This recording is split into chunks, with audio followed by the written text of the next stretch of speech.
ST महामंडळ भरती 2025 महाराष्ट्र। नमस्कार विद्यार्थी मित्रांनो, तुमच्यासाठी अतिशय आनंदाची बातमी घेऊन आला। एसटी महामंडळामध्ये 15,000 प्लस जागांसाठी ही भरती निघत आहे आणि शिक्षण यामध्ये 10वी पास लागते। 8वी पास साठी सुद्धा पद असणार आहे, 10वी पास साठी सुद्धा पद असणार आहे आणि ग्रॅज्युएशनच्या लेवलचे सुद्धा यामध्ये पद असणार आहे। तर महाराष्ट्रातील तुम्ही कोणत्याही जिल्ह्यातले असाल तर मुलं-मुलींना फॉर्म भरता येणार आहे एसटी महामंडळामध्ये।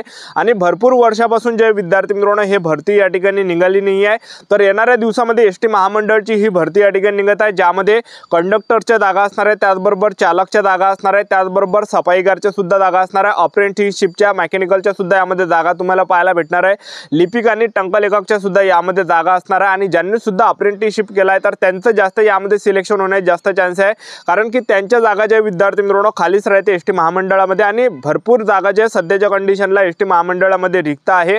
आणि येणाऱ्या दिवसामध्ये हे भरती निघत आहे, तर भरपूर विद्यार्थ्यांचे एकच कमेंट होती की सर एसटी महामंडळाची भरती कधीपर्यंत निघणार आहे, कोणत्या महिन्यामध्ये निघणार आहे।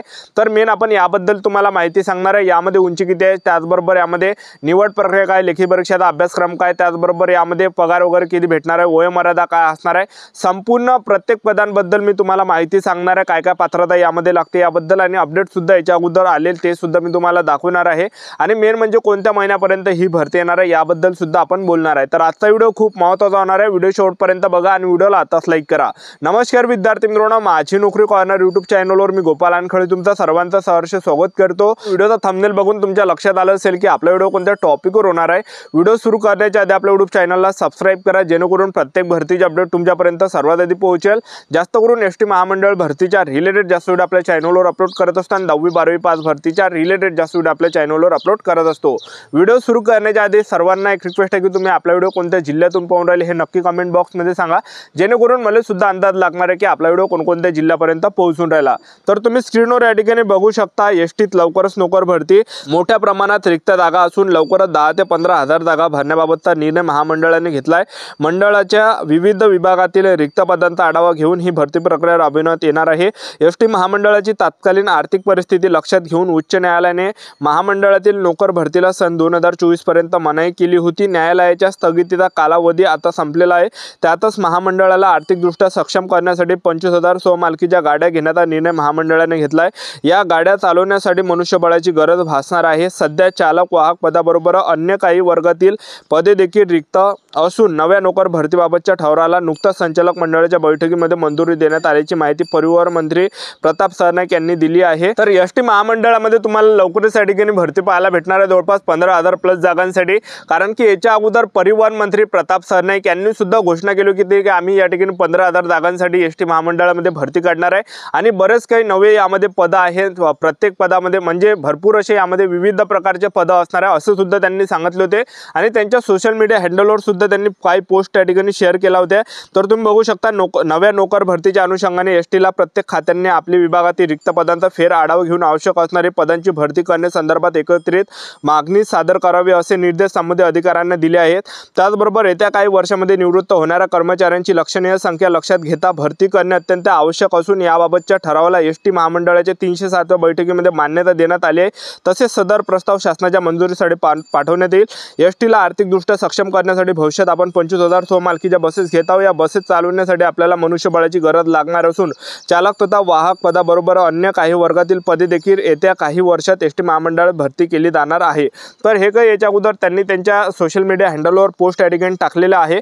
तर आता जर आपण सध्याच्या कंडिशनला पाहिलं तर एसटी महामंडळामध्ये भरपूर जागा रिक्त आहेत। तर तुम्ही कोणत्याही डेपोमध्ये जा, तुमचा जवळपासचा जो पण तुमचा डेपो या ठिकाणी येत असेल, तुमच्या गावापासून जो पण डेपो एसटी महामंडळाचा जो पण डेपो जवळ पडत असेल, तुम्ही तिथं जर विचारलं ना तर त्या ठिकाणी तुम्हाला दिसणार आहे की त्या ठिकाणी लिपिक टंकलेखकची सुद्धा जागा रिक्त आहे, म्हणजे त्याचबरोबर कंडक्टरच्या सुद्धा जागा रिक्त आहे, त्याचबरोबर चालकचे सुद्धा जागा रिक्त आहे। तर भरपूर असे कर्मचारी रिटायरमेंट झालेले एसटी महामंडळामध्ये तुम्ही कोणत्याही डेपोमध्ये जाता त्यामध्ये तुम्हाला 2-4 कर्मचारी दिसणारच आहे रिटायर।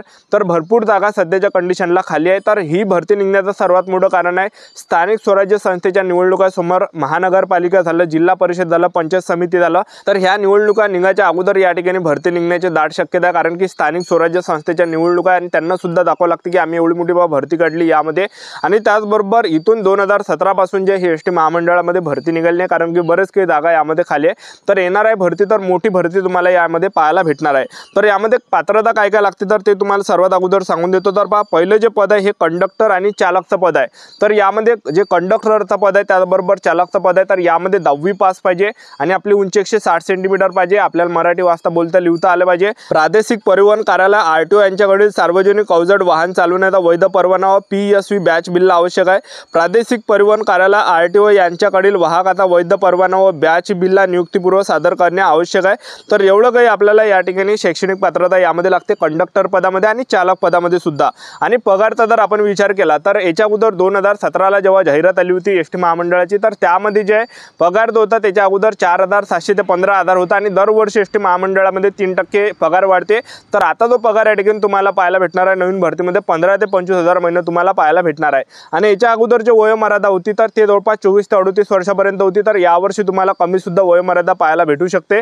तर काही यामध्ये चेंजेस या ठिकाणी होण्याची दाट शक्यता आहे। आणि एसटी महामंडळामध्ये जे कंडक्टरचं पद आहे आणि चालकचं पद आहे या पदामध्ये आपण निवड प्रक्रिया जर पाहिलं तर यामध्ये आपलं काय असणार आहे 100 मार्काचा आपली पेपर घेतला जाणार आहे आणि त्या पेपरच्या बेसवर आपलं सिलेक्शन होणार आहे। 60 मार्काचा जे प्रश्न विचारले जाणार आहे वाहन चालवण्याच्या रिलेटेड 60 प्रश्न परीक्षेला विचारले जाणार आहे आणि बाकीचा जो सिलेबस आहे त्याच्या रिलेटेड 40 प्रश्न परीक्षेला विचारले जाणार आहे। अशा प्रकारे 100 मार्काचा आपला एसटी महामंडळामध्ये पेपर होणार आहे।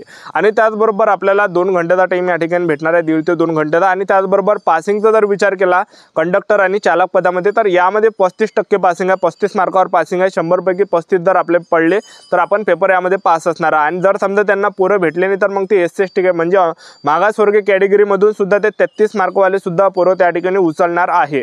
तर अशी सिलेक्शन प्रोसेस आहे कंडक्टर आणि चालक पदामध्ये। त्यानंतरचं जे पद आहे तर ते या ठिकाणी सफाईगारचं सुद्धा तुम्हाला पद पाहायला भेटणार आहे, ज्यामध्ये शैक्षणिक पात्रता 7वी ते 8वी असू शकते आणि पेपर त्यामध्ये असू शकते किंवा नसू शकते। त्याचबरोबर यामध्ये लिपिक आणि टंकलेखकचं पद असणार आहे।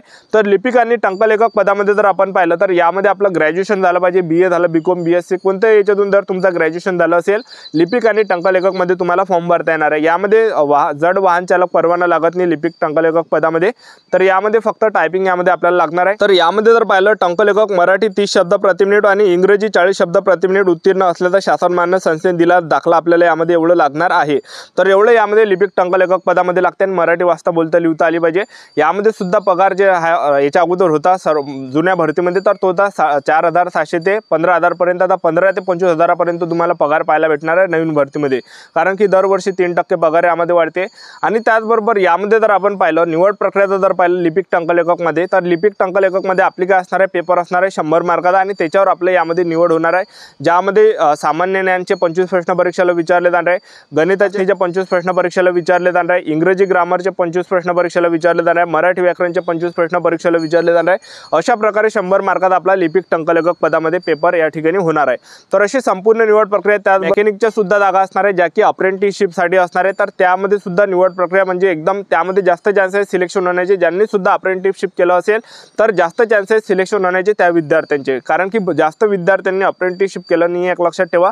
तर ज्यांनी सुद्धा एसटी महामंडळाचं अप्रेंटिसशिप केलं असेल तर नक्की चान्सेस सिलेक्शन होण्याचे। चॅनल सबस्क्राईब करून ठेवा। आजच्या व्हिडिओत थांबतो, भेटूया नेक्स्ट व्हिडिओमध्ये। जय हिंद जय भारत।